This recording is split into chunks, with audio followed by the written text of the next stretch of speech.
They always told Olivia never to open the cabinet. But when her brother disappeared inside it, she had no choice. The old cabinet sat in the corner of their living room like a silent sentinel, its dark wood absorbing the light. It had been there for weeks, ever since her father had brought it home from an estate sale. At first, it had seemed harmless, just another one of his odd collectibles. But then, the whispers started. And then Max went missing. And now, Olivia had to find out what lay beyond those creaking doors before it was too late. Chapter 1. The cabinet arrives the day the cabinet arrived. The air inside the house seemed heavier.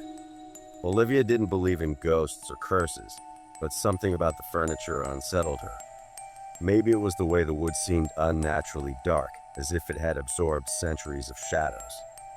Or maybe it was the faint carvings along its edges, symbols she didn't recognize, shapes that twisted into one another in patterns that made her uneasy. Her father, Richard, had bought it from an old estate auction, insisting it was a rare find. "It's handcrafted," he had told them, patting the side. "They don't make things like this anymore." Maybe for a reason, Olivia had muttered under her breath.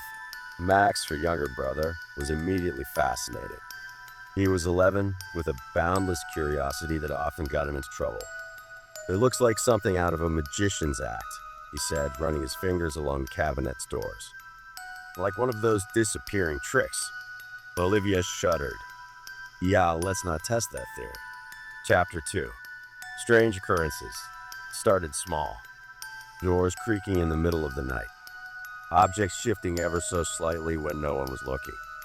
Olivia would come downstairs in the morning to find the cabinet doors slightly open, even though her father swore he always shut them before bed. And then came the whispers. Late at night, when the house was silent, Olivia could hear them. Soft, murmuring voices coming from the living room. At first, she thought it was the TV left on at a low volume, but when she went to check, the room was dark. The only sound was the faint groaning of the wooden floor beneath her feet and the whisper of wind against the windows. She tried to ignore it. Maybe she was imagining things. Maybe it was just the house settling. Until the night Max disappeared. "What are you doing?"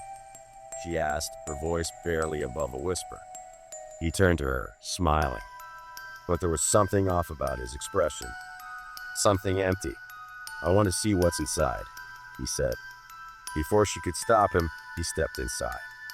The doors slammed shut. Chapter 4. The desperate search. Olivia screamed, rushing forward, yanking at the cabinet doors. They wouldn't budge. She pounded on the wood, calling Max's name. No response. "Dad." "Mom," she cried. Her father came running downstairs, bleary-eyed and confused. "What's wrong?" "Max, he went inside," she sobbed, pointing at the cabinet. Her father frowned. "What are you talking about?" "Max is in his room." "No, he's not. He just went inside this cabinet." Frowning, her father pulled the doors open. The cabinet was empty. No. Olivia pushed past him, feeling along the inside, knocking against the back panel. It was solid. There was nowhere he could have gone. Her father sighed. "Olivia, you must have had a nightmare. Go back to bed." But now, tears burned in her eyes. She ran upstairs, past her parents' room, straight to Max's door.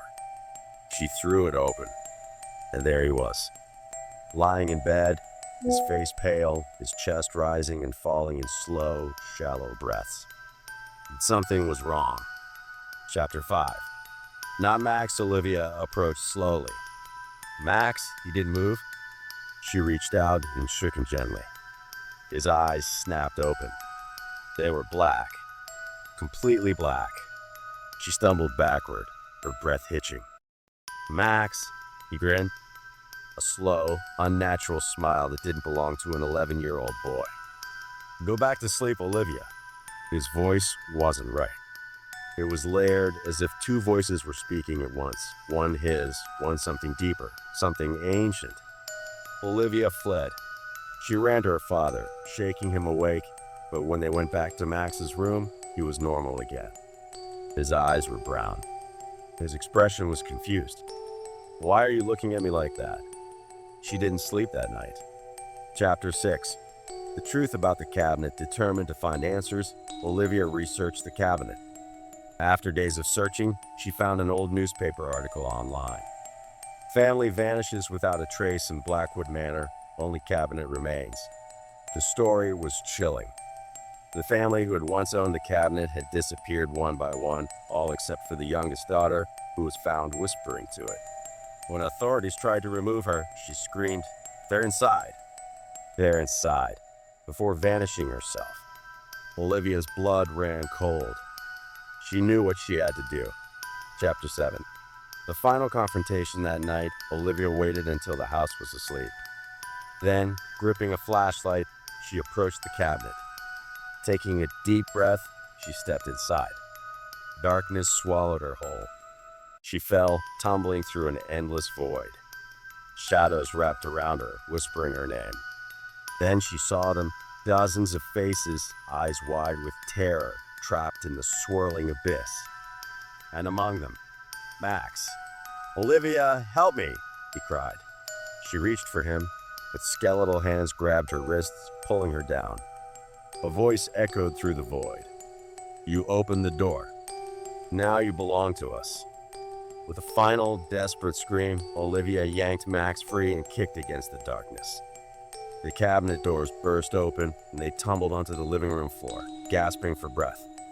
The cabinet doors slammed shut behind them. And then, the whispers stopped. Epilogue. The next morning, their father found them curled up on the floor. Olivia told him they needed to get rid of the cabinet. He didn't argue. That afternoon, they burned it in the backyard. As the flames consumed the wood, Olivia swore she heard a final, distant whisper. "See you soon."